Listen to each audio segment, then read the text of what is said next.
বিয়ের পর একটা মেয়ে তার মা-বাবার কাছে রাজকন্যা হয়ে থাকে। হাত কেটে যাবে বলে পেঁয়াজ কাটতে দিবে না, রান্নার কাছে যেতে দিবে না হাত পুড়ে যাবে বলে আরো কত কি। আর এখন দেখুন পরিস্থিতি পুরোটাই উল্টা।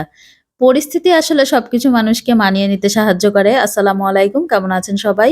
আজকের ভ্লগটি শুরু করছি সকালের নাস্তা দিয়েই। যেহেতু শুক্রবার তাই বেশি ঝামেলা করিনি। দুধ চা বানিয়েছি, পাউরুটি ছিল, এটা দিয়েই সকালের নাস্তাটা সেরে নিয়েছি। আর দুপুরে রান্নাবান্না করব বলে আমি সবকিছু গুছিয়ে নিচ্ছিলাম।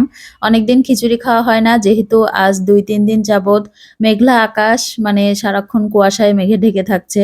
তো এরকম পরিবেশে খিচুড়ি খেতে বেশ ভালোই লাগে। তাই তো আজ আর বাবার আবদারে আজকে খিচুড়ি আর চিকেন কারি করেছি।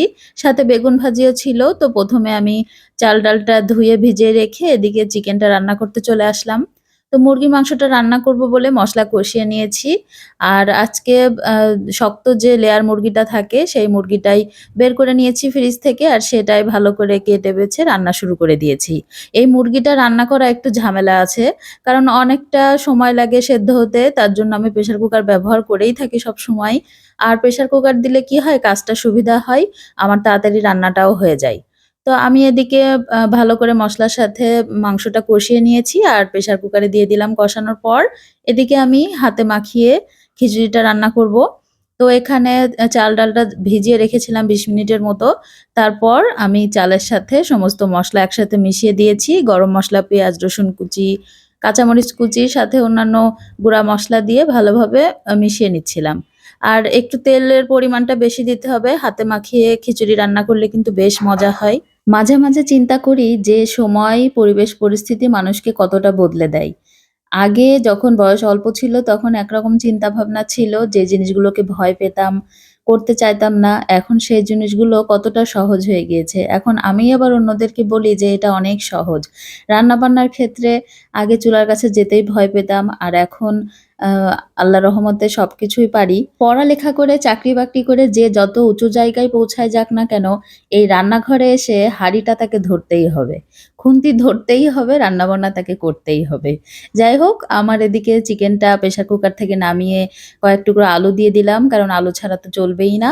আর একটু বেগুন ভাজি করব। খিচুড়ির সাথে বেগুন ভাজি খেতে বেশ ভালো লাগে। তাই তো বেগুন কেটে হলুদ, লবণ আর মরিচ মাখিয়ে রেখে দিলাম। এদিকে চিকেনটা সেদ্ধ হয়ে গিয়েছে, সাথে আলুও ভালোভাবে সেদ্ধ হয়ে গিয়েছে। তো কয়েক টুকরা কাঁচামরিচ আর হলো উপর থেকে গরম মসলা গুঁড়া ছড়িয়ে মুরগিটা নামিয়ে নিলাম। একদম মাখো, মাখো করে ভুনা করেছি। তো খিচুড়ির সাথে ভুনা মুরগির মাংস দিয়ে খেতে ভালো লাগে। এদিকে প্যানে আমি বেগুন ভেজে নিচ্ছিলাম। আর বেগুন ভাজিটাও হয়ে গিয়েছে। তো রান্না তো প্রায় কমপ্লিট। এদিকে শুধুমাত্র একটু সময় লাগবে ভাতটা হতে। তো ভাতটা আমি দমে রেখে দিয়েছিলাম আর একটু বাগার দিব হাতে মাখিয়ে। যখনই খিচুড়ি রান্না করি, রান্নার শেষে একটু পেঁয়াজ আর শুকনা মরিচ তেলে ভেজে বাগার দিলে কিন্তু স্বাদটা আরো ভালো হয়। তো এই যে সেটাই করে নিচ্ছিলাম। আর এখন উপর থেকে কিছু ধনেপাতা কুচি ছড়িয়ে দিব আর একটু উল্টে পাল্টিয়ে দমে রেখে দিব। ব্যাস, তাহলেই কিন্তু রান্নাবান্না কমপ্লিট। তো শুক্রবারে সবাই নামাজ কালাম পড়ে বাসায় আসলো, আর এরই মাঝে আমি আয়জাকে একটু খেতে দিচ্ছিলাম। তো আমার মেয়ে তো নানান বায়না, সবজি বেছে দাও, ধনিয়া পাতা সরাও, পেঁয়াজ কুচি সরাও, সবকিছু বেছে, বেছে সরিয়ে তারপর তাকে দিতে হবে। এছাড়া তো লেগ পিস ছাড়া সে খাবে না। তো এই হলো সমস্যা। ওকে তো খাওয়ানোই মুশকিল। যতটুকু দিই ততটুকু নষ্ট করে রেখে দেয়। তো সেটা আবার আমাকেই খাওয়া লাগে। তো আজকের ভিডিওটি এই পর্যন্তই। রান্নাবান্না শেষে সবাইকে খেতে দিচ্ছিলাম। আর আমিও খেতে বসে গিয়েছি। আশা করি আজকের ভিডিওটি আপনাদের সবার ভালো লেগেছে।